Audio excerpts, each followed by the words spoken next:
This is a chicken farm in Norfolk. Birds are reared here for one of the biggest suppliers of chickens to supermarkets across the country. Behind these doors are thousands of chickens. They've almost reached the end of their life cycle when they'll be slaughtered ready for eating. The conditions you are about to see are truly horrific. This film, shot by an undercover investigator just 2 months ago in May, is a chilling record of the way in which some chickens are being reared. Lameness is obvious. Birds unable to lift themselves out of the ammonia-soaked litter. But in amongst them, dead and injured birds, their companions sometimes trampling on them. It's absolutely boiling in here, stifling in here. The condition of some of these birds, badly injured but still alive, is deeply distressing. Yet many of them are likely simply to be slaughtered along with the rest. They won't make grade A, the whole chickens you find on the supermarket shelves, but when it comes to chicken pieces, the requirements are less demanding. We decided to show this film to Don Broom. He's Professor of Animal Welfare at Cambridge University. What we see here is a bird which is splayed legs and is not able to stand up very well.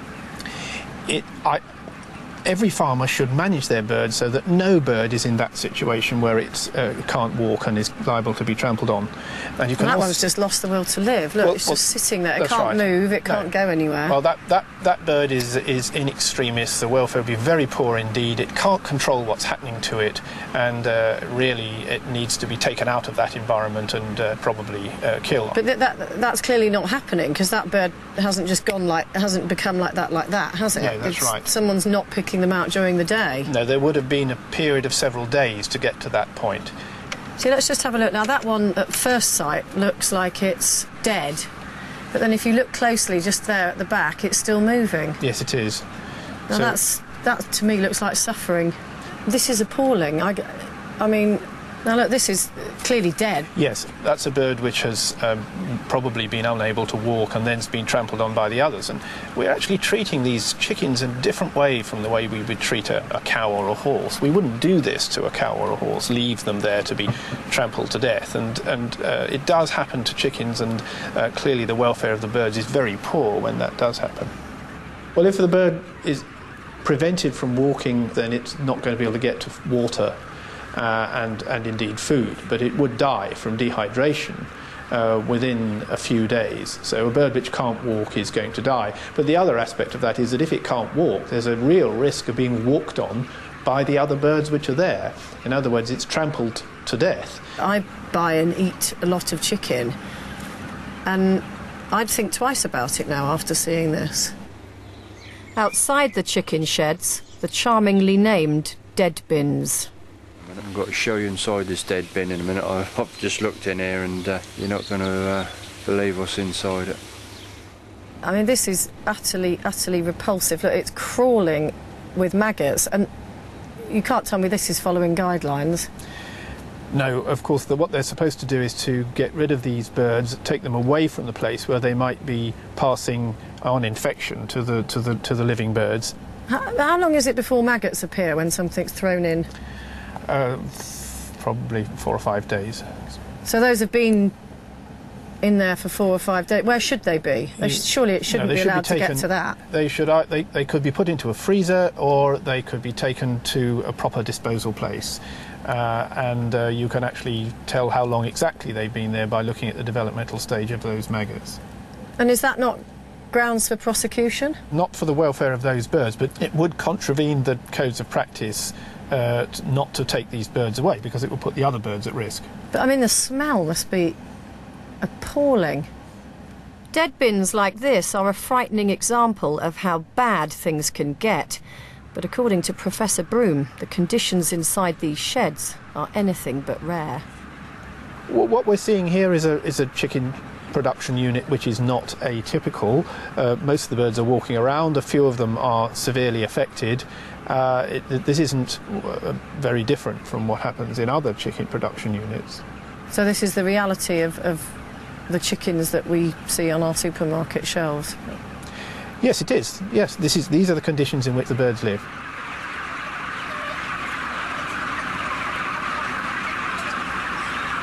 Ironically, on the office wall, an out-of-date certificate shows that 4 years ago, this farm satisfied the requirements of the Assured Chicken Production Standards for chicken for human consumption. So who's responsible for these appalling conditions? Alongside that certificate are a number of documents showing that this farm supplies chickens to Grampian Country Foods. Their chickens are on the shelves of all Britain's Big Four supermarkets. We asked Grampian if they were aware of these conditions and what they were doing about it. Grampian Country Food Group takes the welfare of its chicken flocks very seriously. All of our farms are independently audited by Assured Chicken Production to ensure that they meet all the current regulations and legislation covering chicken welfare. We are confident that our welfare policies and procedures continue to be in place on the farm in question, and cannot make any further comment on the allegations being made without viewing the footage. You would hope that conditions like these are rare, but Professor Broom says that the state of the birds here is symptomatic of more widespread problems. What we've done in breeding chickens for meat production over the last 30 or 40 years is to cause them to develop faster and faster.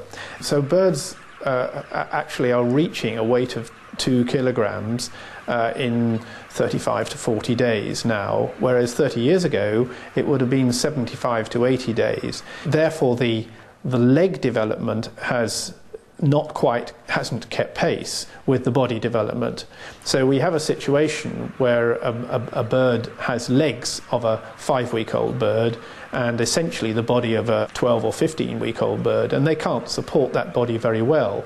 And the consequence of it is that you have damage to the tissue, which means there's pain in the joints, and overall the bird is not able to stand up and walk around as it needs to do. Back in his kitchen, Raymond Blanc is ideally qualified to perform a chicken autopsy. To me, this chicken represents, if we can call it a chicken, represents all the ills of the food chains. How can you buy a £2.15 chicken? That chicken has the worst possible life. Look at that, it's totally unnatural to have that kind of thickness of breast. I don't want to touch it. I have to touch it today. But okay, let's take it out of his misery. Poor little beast. I want to show you a few things, okay?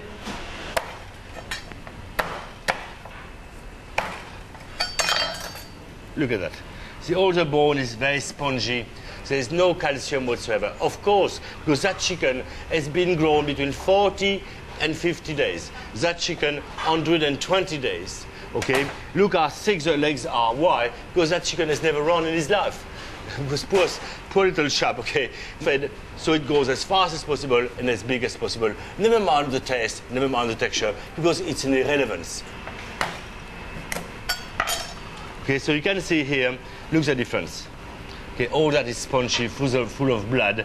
Okay, the bone is very brittle.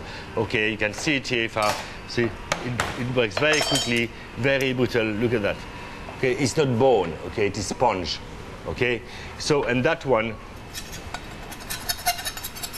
Okay, so look at the structure of that bone. Okay, look how opaque it is, how healthy it is, how strong it is. But of course that chicken has had lots of sex, lots of food from the ground, okay, had a very happy life. So obviously it's a very different chicken, and of course that will translate into the flavor as well.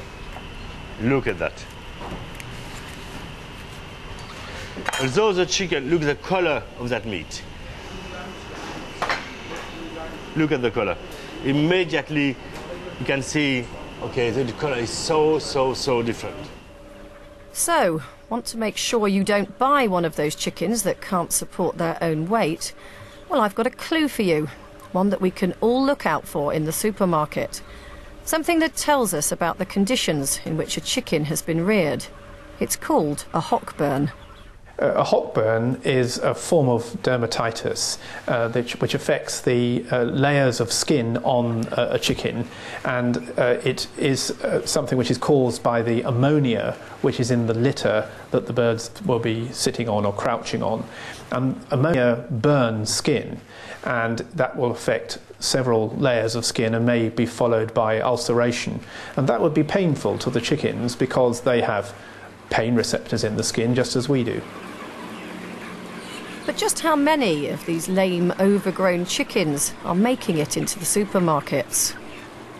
The study which Nadine Reifman and I carried out in Cambridge involved going to 11 different supermarkets and looking at 384 birds, and what we found was that 82% of the birds had some degree of hockburn, and these levels were rather a lot higher than we'd thought. Don Broom's study has just been published. It's a shocking indictment of the industry, but it's based on chickens bought some time ago.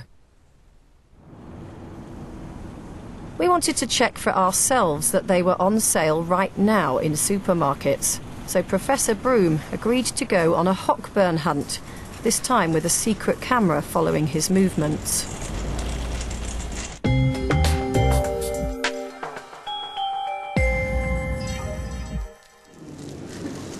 Professor Broom went shopping in the Cambridge branch of each of the big 4 supermarkets. It wasn't long before he found the first chicken with a hockburn, a telltale brown mark on the rounded, scaly part of the leg.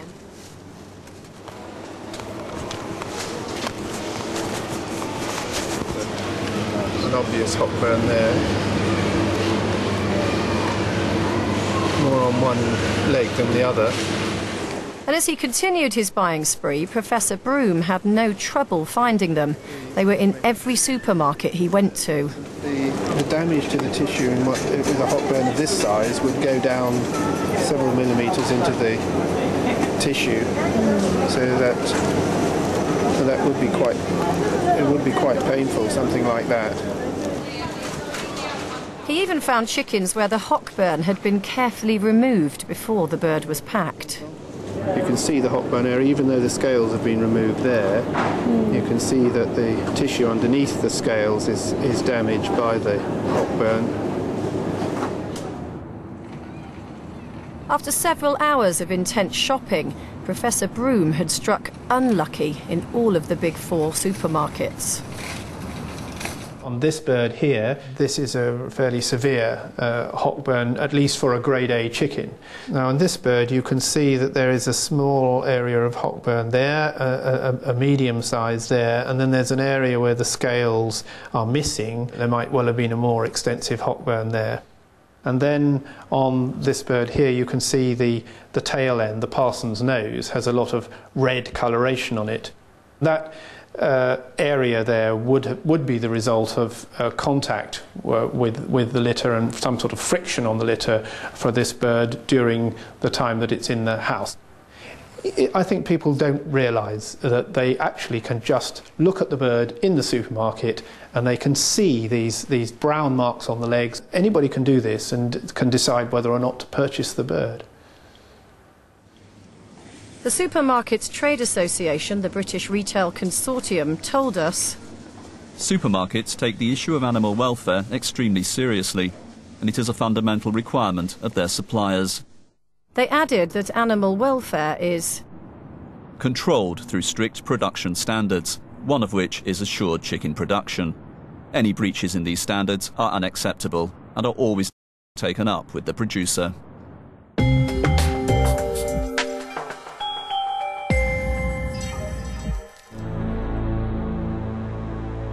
This chick has a disease called coccidiosis.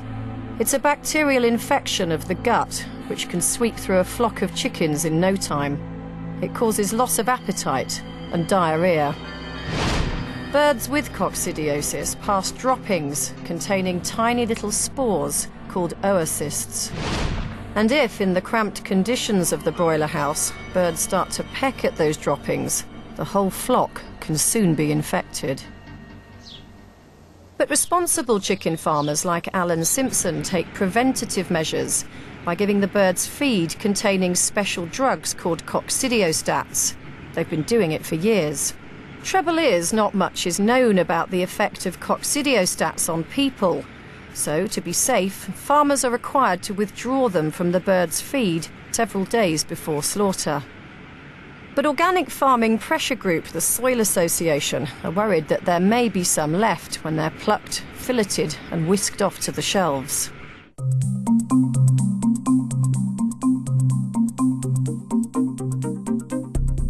We decided to put the supermarket's cheap chicken to the test. We went to all 4 major supermarkets and brought frozen chickens in each. And some chicken livers too, because that's where the coccidiostats are most likely to be found. We sent them to a top research lab in Germany to be tested for any sign of coccidiostat residue. This is what they found. There were traces in 37 of our 40 supermarket samples. No problem there though, because the amounts we found are well within the government's acceptable limit of 200 micrograms per kilogram of meat. But all our chickens had the same coccidiostat in them. It's called nicarbazine, and it's the subject of a bit of a Euro scrap. Dr. Vivian Howard is one of the country's leading toxicologists. With respect to nicarbazine, this has been looked at by the EU in their FEDAP committee, and once again they've come up with a report which says there isn't enough information there for them to make a decision about the mutagenicity. So that's the ability of this medicine or drug to actually cause damage to DNA. And so they, in the absence of that information, they are saying that they can't set a maximum residue level. In other words, they can't decide whether nicarbazine is definitely safe at any level. And what that means is that whilst here in the UK the residue levels we found were well within the government's acceptable limits, some experts think there's good reason to be extra careful. I think we can be fairly certain that if you're eating chicken from broiler houses, you will be getting a level of exposure to this compound. Now, of course, the regulators will say, but it's underneath the maximum residue level, therefore it's safe. But I think that really, particularly with respect to infants and the fetus, we should be minimising